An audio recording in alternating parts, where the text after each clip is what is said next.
Hapo zamani wana wa Israeli, yaani watoto wa Israeli, walimlilia Mungu awaruhusu watoke katika nchi ambayo walikuwa wakiteswa, nchi ya Misri, nchi iliyokuwa ikitawaliwa na Farao, lakini Farao akakataa. Wana wa Israeli walimlilia Mungu, Mungu akasikia vilio vyao. Mungu akamtuma Musa, akamwambia Farao awatoe watoto wangu katika utumwa, awaruhusu warudi nyumbani wawe huru, lakini Farao akakataa. Mungu akamwadhibu Farao pamoja na Wamisri. Adhabu ya kwanza, Mungu akafanya vyanzo vyote vya maji vya nchi ya Misri vikageuka kuwa damu, mito, visima na vyanzo vyote vya maji vikageuka kuwa damu, nchi yote ya Misri.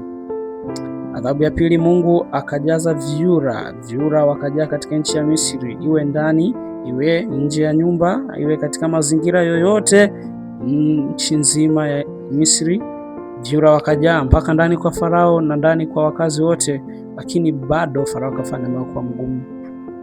Adhabu ya tatu, Mungu akatuma chawa wakang'ata watu na wanyama, lakini bado Farao akafanya moyo kuwa mgumu, akawaruhusu na akakataa kuwaruhusu Waisraeli kurudi nyumbani kwao. Lakini adhabu iliyofuata, Mungu akatuma nzi wakubwa wakasumbua na wakawavuruga wanyama pamoja na wakazi wote wa nchi ya Misri, lakini bado Farao akafanya moyo kuwa mgumu.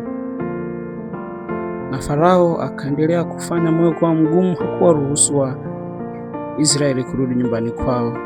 Adhabu iliyofuata, Mungu akaleta magonjwa katika wanyama wote wa kufugwa wa wakazi wote wa Misri.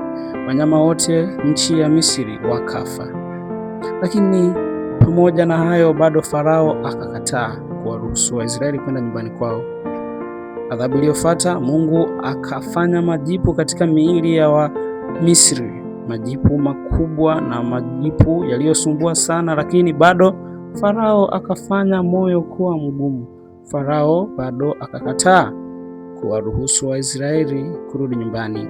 Adhabu iliyofuata, Mungu akashusha mvua ya mawe mazito. Mawe yalisumbua watu na mashamba yakaharibika na mazingira yote ya Misri yakaharibiwa na mvua ya mawe, lakini bado Farao akafanya moyo kuwa mgumu. Farao bado hakuwaruhusu.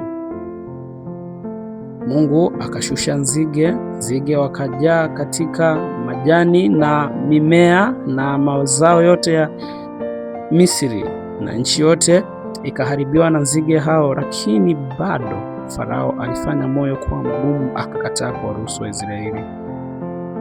Pigo lililofuata, Mungu akafanya giza nene, giza zito, watu wakawa hawaonani, sio giza la kawaida, giza zito, lakini bado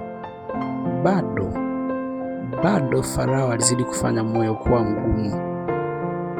Bado Farao alikataa kuwaruhusu Waisraeli. Lakini pigo lililofuata, Mungu akaua wazawa wa kwanza wote katika nchi ya Misri.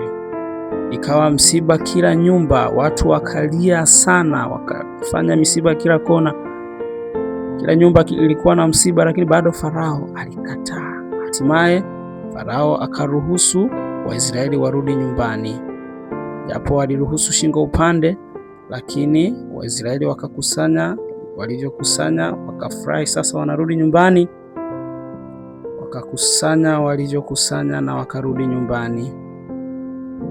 Si kwa shangwe wakirudi kumwabudu Mungu wao, lakini bado Farao alikuwa ameruhusu shingo upande.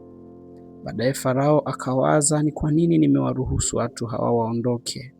Ni nani atakayefanya hizi kazi walizokuwa wakifanya? Farao akatuma majeshi ya Misri wakawakimbilia Waisraeli ili kuwarudisha tena utumwani, ili kuwarudisha kuwatesa. Waisraeli wakaona Wamisri wakiwa wanakuja, Waisraeli wakalia. Musa akawaambia, tulieni, hawa mnaowaona hamtawaona tena, tulieni muone jinsi Bwana atakavyo washindia.